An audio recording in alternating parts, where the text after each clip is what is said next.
GeM TV நேயர்கள் அனைவருக்கும் வணக்கம். நான் உங்கள் விஜே பிலால். சுடான் அப்படிங்கிற ஒரு இடத்துல வந்து கடந்த செவ்வாய்க்கிழமையிலேருந்து ஒரு மிகப்பெரிய போர் ஒன்று வெடிச்சிட்டு இருக்கு. அதாவது உள்நாட்டு போர் அப்படின்னே வந்து சொல்லலாம். அது என்ன நடந்துட்டு இருக்கு அப்படிங்கிறதெல்லாம் பார்க்குறதுக்கு முன்னாடி இன்னுமே வந்து இஸ்ரேல் ஹமாஸ் வந்து பிரச்சனை இன்னுமே தீராமல் தான் போயிட்டுருக்கு. அங்கே இருக்கக்கூடிய மக்களை வந்து சுட்டு கொள்வது இந்த மாதிரி விஷயங்கள்லாம் வந்து போய்கிட்டே தான் இருக்குது. இது மட்டும் இல்லாமல் ஒரு சைடு உக்ரைன் ரஷ்யாவுடைய பிரச்சனையும் போய்கிட்டே தான் இருக்குது. இது எல்லாமே பார்த்தீங்கன்னா ஒரு ரெண்டு நாட்டுக்கு நடுவில் நடக்கிற போர் அந்த மாதிரி தான் வந்து போயிட்டுருக்கு. ஆனால் இப்போது சுடான் அப்படிங்கிற அந்த நாட்டுக்குள்ளே என்ன நடந்துட்டுருக்கு அப்படின்னு பார்த்தீங்கன்னா, உள்ளே இருக்கக்கூடிய மக்களையே வந்து உள்ளே இருக்கக்கூடிய ரெண்டு வகையான இராணுவம், அதாவது இராணுவமும் சரி துணை இராணுவம், இவங்க 2 பேரும் சேர்ந்து அங்கே இருக்கிற மக்களை வந்து ரொம்ப மோசமான நிலைமையில வந்து அங்கே இருக்காங்க அப்படிங்கிறத சொல்லணும். இதெல்லாமே கேட்கும் போது அந்த அதாவது இஸ்ரேலில் நடக்கக்கூடிய பிரச்சனையாக இருக்கட்டும், இல்லை ஹமாஸ் இந்த பாலஸ்தீனில் நடக்கக்கூடிய பிரச்சனையாக இருக்கட்டும், உக்ரைனில் நடக்கக்கூடிய பிரச்சனையாக இருக்கட்டும், இங்கே இருக்கிறதெல்லாம் விட இது ரொம்பவே மோசமாக தான் வந்து இருந்துட்டு வருது. இப்போ சுடான் அப்படின்னு எடுத்துக்கிட்டிங்கனாலே இங்கே இருக்கக்கூடிய ஆட்சி இருக்குல்ல, ஒவ்வொரு வருஷம் வந்து ஆட்சி பண்ணுறாங்கல்ல, அவங்களுடைய ஆட்சி காலம் வந்து ரொம்ப நாள் வந்து நீடிச்சு இருக்காது. எல்லாமே வந்து அடிக்கடி வந்து ஆட்சி மாற்றம் வந்து ஏற்பட்டுக்கிட்டே இருக்கும் அப்படிங்கிற ஒரு இடம் தான் அந்த இடம். சரி, சுடானில் வந்து இப்போ என்ன நடந்துட்டு இருக்கு அப்படிங்கிறது எல்லாமே இந்த வீடியோஸில் நம்ம டீட்டெயில்ஸாக பார்த்துடலாம்.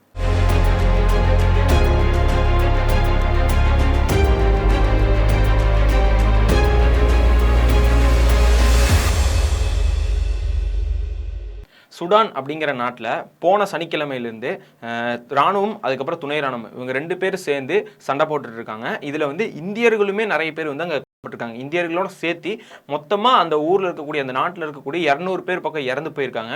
அது மட்டும் இல்லாமல் 1800 பேர் பக்கம் பாதிக்கப்பட்டிருக்காங்க அப்படின்னு வந்து சொல்கிறாங்க. காயமடைஞ்ச நிலையில் இருக்காங்க. அதாவது ஒரு இடத்துல மக்கள்கள் இருக்காங்க. மக்கள் வந்து அவங்க யார் என்ன ஏதுன்னு கூட பார்க்குறதில்ல.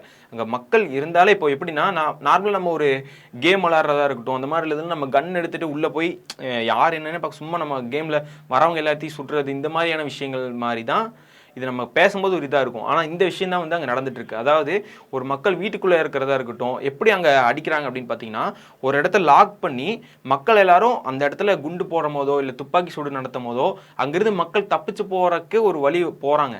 போகிற இடத்துல வழியை மறைச்சு ஒரு சைடாக மக்களை கொண்டு போய் அந்த இடத்துல வச்சு தாக்கிறதா இருக்கட்டும், இந்த மாதிரி விஷயங்கள்லாம் நடந்துட்டு இருக்கு. இதுக்கு பின்னாடி வந்து நிறைய ஒரு பெரிய பெரிய நாடுகள், மற்ற நாடுகளுடைய லிங்க் எல்லாம் இருக்கு அப்படிங்கிற மாதிரிலாம் வந்து சொல்கிறாங்க.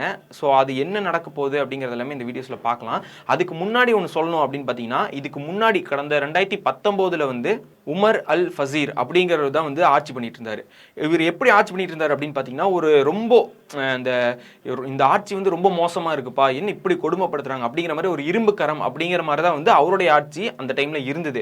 அது மட்டும் இல்லாமல் மக்களுக்கு வந்து நிறைய பணிகள் இல்லாமல் வன்முறை அதிகமாக இருக்குது, சர்வாதிகார ஆட்சி அதிகமாக இருக்கும், அப்புறம் வந்து இந்த ஊழல்லாம் அதிகமாக இருக்கும். இந்த மாதிரியான மிகப்பெரிய ஒரு பிரச்சனை உண்டாக்கக்கூடிய அளவுக்கு தான் வந்து அவருடைய ஆட்சி இருந்துச்சு. ஸோ அதுக்கப்புறமா அவருடைய ஆட்சி நீங்கினதுக்கு அப்புறமா மக்கள்லாம் சேர்ந்து அவருடைய ஆட்சி வேணாம் அப்படின்னு சொல்லி அவர் ஆட்சியிலேருந்து நீக்கிறாங்க. அதுக்கடுத்து ஒரு 2 வருஷம் கழிச்சு பார்த்தீங்கன்னா, அதுக்கப்புறம் தான் வந்து மிகப்பெரிய பிரச்சனையே உள்ள வருது. என்ன அப்படின்னு பார்த்தீங்கன்னா, மக்கள் எல்லாருமே வந்து சுடான் அப்படிங்கிற இந்த இடம் வந்து ஆப்பிரிக்காலேயே வந்துட்டு ஒரு மிகப்பெரிய வளங்கள் நிறைஞ்ச ஒரு இடம் அப்படின்னே வந்து சொல்லலாம். நிறைய வளங்கள் இருக்குது. ஸோ இப்படி ஒரு நிறைய வளங்கள் இருக்கிற இடத்துல யாருக்கு வந்து ஆசை வராமல் இருக்கும்? ஏன்னா உள்நாட்டில் இருக்கிறவங்களுக்கு ஆசை வரலைனாலுமே வெளிநாட்டில் இருக்கிறவங்களுக்கும் ஆசை வரும். ஸோ அப்போ அந்த ஒரு விளைவு தான் இப்போ வந்து அங்கே நடந்துட்டு இருக்கு. ஆனால் இதுக்கு மற்ற ஒரு சம்மந்தமான விஷயங்கள்லாம் சொல்லுவாங்க. அதாவது இந்த இடத்துக்கு வந்து நான் ஆட்சிக்கு வரணும், இந்த வந்து நான் பிடிக்கணும் அப்படிங்கிறக்காக போர் நடந்துட்டு இருக்கு 2 இராணுவத்துக்கு நடுவில் அப்படின்னு சொல்லுவாங்க. ஆனால் அந்த விஷயம் வந்து மெயினான விஷயம் இல்லை. இப்போ வெளியே எப்படி காமிச்சிட்டு இருக்காங்க, இவ்வளோ நாளாக எப்படி காமிச்சிட்டு இருந்தாங்க அப்படின்னு பார்த்தீங்கன்னா, துணை ராணுவம் அதுக்கப்புறம் இந்த ராணுவம், அந்த நாட்டுடைய ராணுவம், இவங்க 2 பேருக்கு சேர்ந்து தான் வந்து அந்த உள்நாட்டில் போர் வந்து நடந்துட்டு இருக்கு அப்படிங்கிற மாதிரி சொன்னாங்க. இது வரைக்கும் பார்த்தீங்கன்னா ஒரு ஹாஸ்பிட்டலாக இருக்கட்டும், இல்லை நார்மல் ஸ்கூலாக இருக்கட்டும், இல்லை மக்கள் வசிக்கக்கூடிய நார்மல் இடமா இருக்கட்டும், இது வந்து தாக்குறது எப்படி நடந்துட்டு இருக்கு, எப்படி போயிட்டு இருக்கு அப்படின்னு பார்த்தீங்கன்னா, ஒரு போர்க்களத்துக்குள்ள மக்கள் மாட்டிக்கிட்டா எப்படி இருக்கும் அந்த மாதிரி தான். ஒரு 2 நாட்டுடைய போர்க்களத்துக்குள்ள அப்பாவி மக்கள் மாட்டிக்கிட்டா என்ன பாதிக்கப்படுவாங்களோ, எவ்வளோ பாதிக்கப்படுவாங்களோ அந்த அளவுக்கு தான் பாதிக்கப்பட்டிருக்காங்க. அங்கே வந்து பட்டினி சாவு நிறைய ஏற்பட்டு இருக்கு. யார் என்னன்னே தெரியாமல், அதாவது ஏவுகணை மூலியமாவோ ட்ரோன் மூலியமாவோ யாரும் அடிக்கப்படலை, நேருக்கு நேரம் துப்பாக்கி மூலியமா சுட்டு, அப்படி துப்பாக்கியில் வந்து அதாவது புல்லட்ஸ்லாம் தீந்துருச்சு அப்படின்னாலுமே அங்கே இருக்கிற மக்கள் வந்து அடிச்சே படுறாங்க. இந்த மாதிரி விஷயங்கள்லாம் வந்து நடந்துட்டு இருக்கு.